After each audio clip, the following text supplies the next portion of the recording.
좋아요, 구독!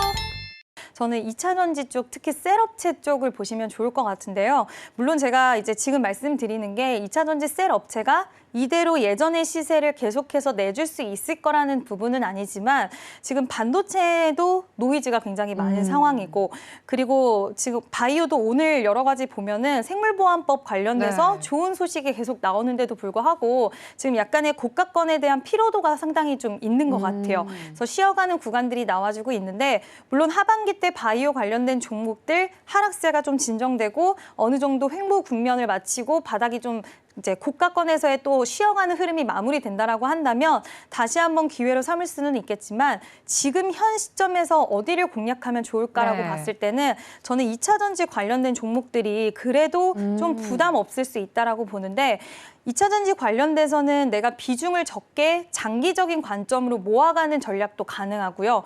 그리고 주도 섹터에서 내가 단기적인 관점으로 트레이딩을 좀 해보고 싶다 하시는 분들도 지금 좀 가능할 수 있다라고 보는데, 여러 가지 측면 측에서 봤을 때 지금 외국인과 기관의 수급도 반도체는 좀 좋지 않아요.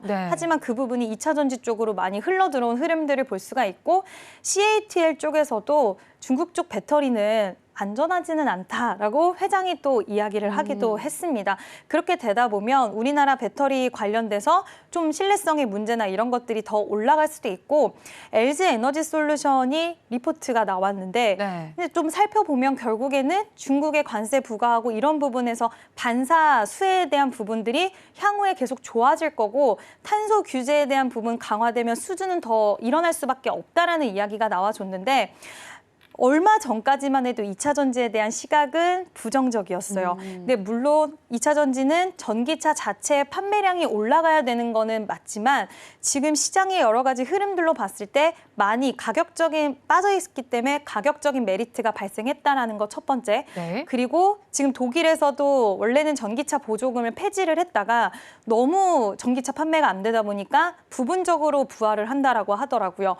그리고 이러한 흐름들이 만들어주는 게 북미 쪽이 부진해도 유럽 쪽 관련돼서 또 수요가 다시 살아난다라고 한다면 그러한 쪽에서도 기대감을 찾아갈 수 있다라는 부분과, 지금 업황이 좋진 않지만 삼성 SDI도 그렇고 증설, 투자 이런 것들은 단행을 하고 있어요. 그들은 특히 삼성전자 같은 경우에는 AI 때도 반도체 때도 그랬지만 항상 빙하기 때 투자를, 선제적인 투자를 하고 그 결과가 좋게 나왔는데, 이번에도 좀 비슷한 흐름이 나와줄 수 있지 않을까라고도 생각을 하고 있고, 지금 당장의 뭐 추세적인 반등이 드라마틱하게 나오진 않는다 하더라도 바닥권에서 어느 정도의 지금 저항성도 다 돌파를 했고 심리적으로도 이제 기술적으로 봤을 때도 매력적인 구간에 자리하고 있다라고 생각이 들어서 주도 섹터에서의 해답을 찾고 싶으신 분들은 저는 2차 전지 관련된 종목군들도 한번 보시면 좋지 않을까라는 의견 드리고 싶습니다. 그럼 2차 전지 말고 또 다른 섹터로 눈을 돌려본다면 어느 쪽이 유효하다고 보세요? 만약에 주도하는 쪽에서 보고 싶다라고 한다면 바이오가 좀 이제 조정 국면을 마무리하는 수순이 나오면 한번 보셔도 좋을 것 같고요.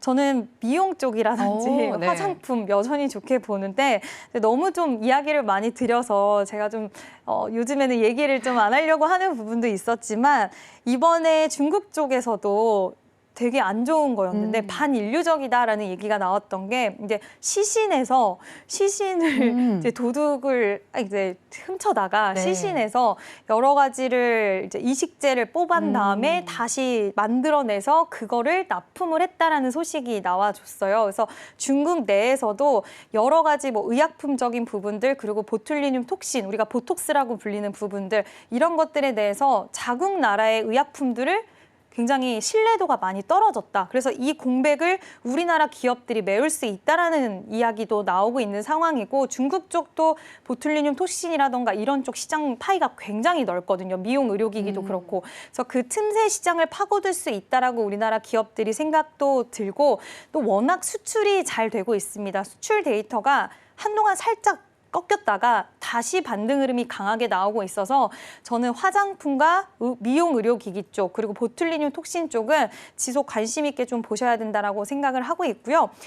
K컬처가 이제 트렌드로 자리를 잡아서 우리가 뭐 일회성으로 K푸드, K 뭐 화장품, K 미용 의료기기 이런 게 아니라 이제는 어느덧 해외에서도 신뢰도를 그동안 가성비를 앞세워서 쌓아온 기간의 결과물적인 부분들이 이제 나오고 있다라고 생각이 들기 때문에 지금 초입 국면이라고 했을 때는 앞으로 늘려갈 수 있는 점유율, 그럼 거기서 가져갈 수 있는 수익성 이런 것들 봤을 때 저는 이쪽으로도 한번 계속 관심 있게 보시면 좋을 것 같습니다.